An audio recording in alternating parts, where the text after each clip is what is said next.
New Orleans and Texas knew that Oswald lived in a house with everybody who had security clearances, who were oil people, wealthy people, working with the FBI and our government. Why would Castro want Oswald, when we had made so many attempts to assassinate him, why would they want Oswald in Cuba, even if he wanted to go there? He was rejected, not because he had a fouled-up personality, but because Castro wanted to live.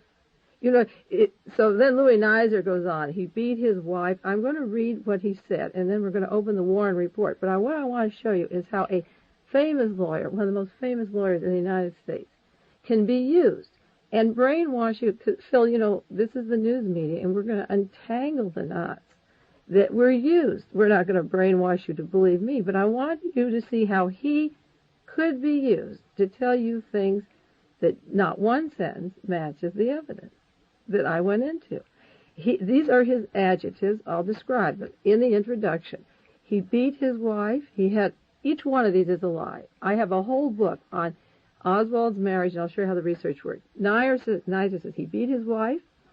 He had a dishonorable discharge. Now this for fact. Dishonorable discharge is not supported by... No, all that I'm saying is what Louis Nizer says in the introduction to the Warren Report, and not one sentence is backed in fact. And Nizer's introduction is in what edition? In the Doubleday edition, hardbound. And I spent 7 years going to the origin of which witnesses said these things. And I'll show you how my cross-filing system works. How they met Oswald. I have a book on their background. How they met, how many times they saw him, how many times they saw him with his wife.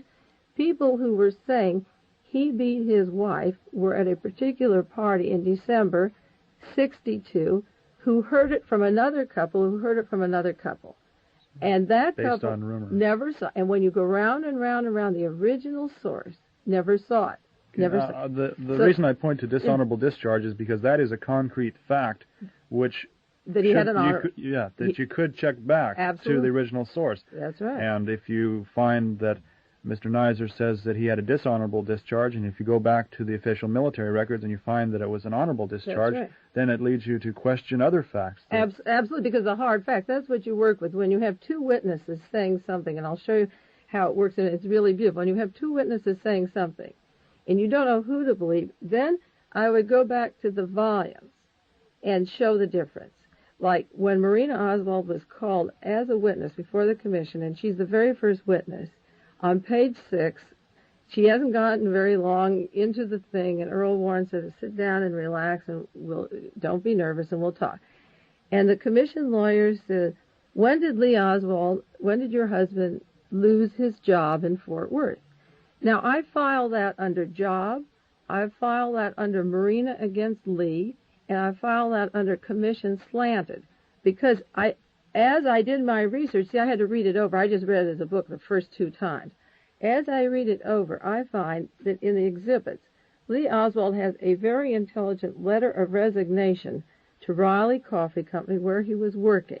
And he says, I have moved from the Fort Worth area to Dallas. I have more money, but I appreciate the job. He left there on a Friday in October and didn't say he was leaving. And he said, would you please mail my check up to Dallas?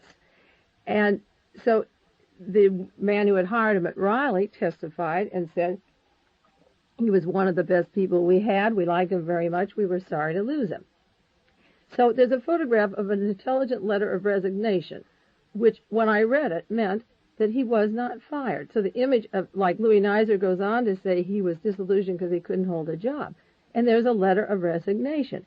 Now he goes on to the Fort Worth area, from Fort Worth to Dallas, and proceeds with another job. When Marina Oswald wants the image with the commission that her husband was this ne'er-do-well that Louis Nizer is going to pick up, they say, how long was he without a job? And she says, it was like 2 weeks. And I had to live with friends. It was over 2 weeks that he didn't have employment.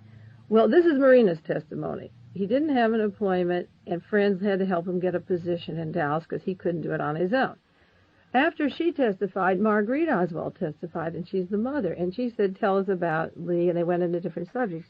And she said, I was at his home one evening in October on Friday, and Lee came home, and these people who came from nowhere so fast and pounced on them and took over their lives said, we have a job for you in Dallas.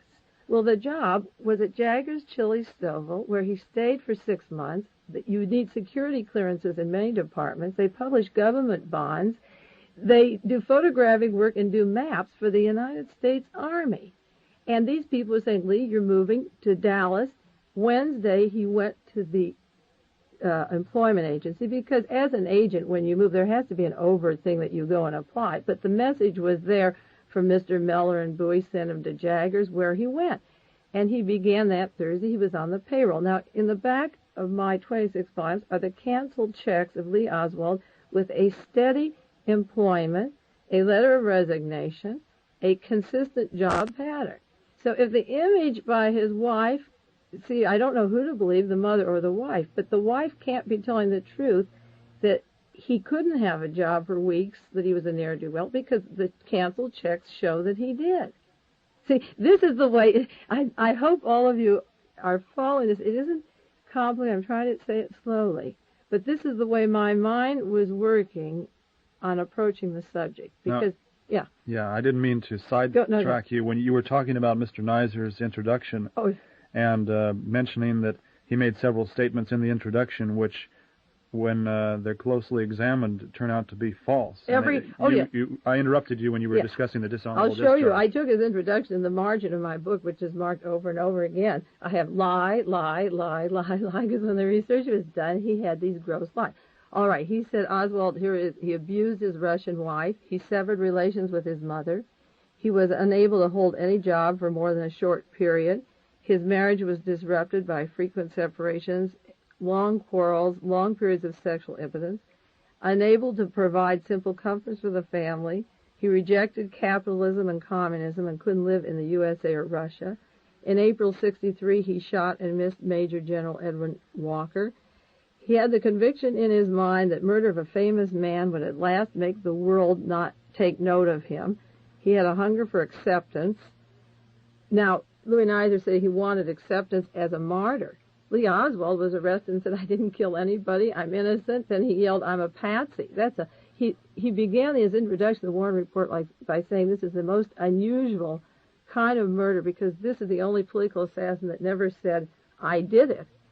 And a martyr would say, I did it. And then he contradicts himself 4 pages later and say, Oswald wanted to be a martyr. If Oswald says, I'm a patsy, which is one of the few recorded words of his life in that jail because the police interviews were thrown away, that's a hard way to be a martyr if you're a patsy.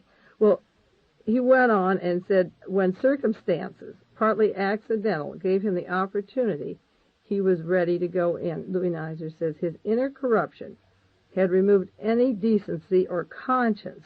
He could have shot at anybody. Now, he's getting at a hypothetical. He's way off on the evidence, and he's really blowing your brain now when he says his inner corruption removed any sense of decency. For a famous lawyer, a trial lawyer in the United States, to speak of any human being in those terms, to say that all of this is removed, he says he could have shot at Khrushchev or de Gaulle or Mao Zedong or a popular sports hero.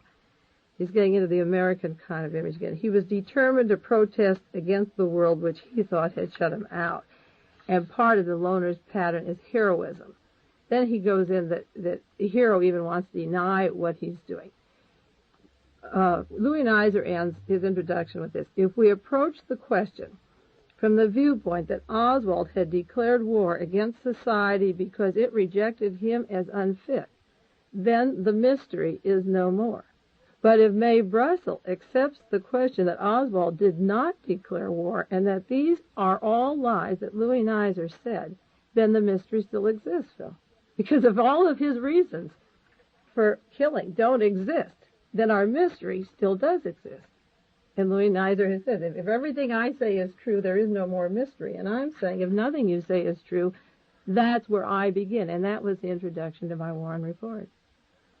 And we'll tell people that they're listening to Dialogue Assassination on KLRB Carmel.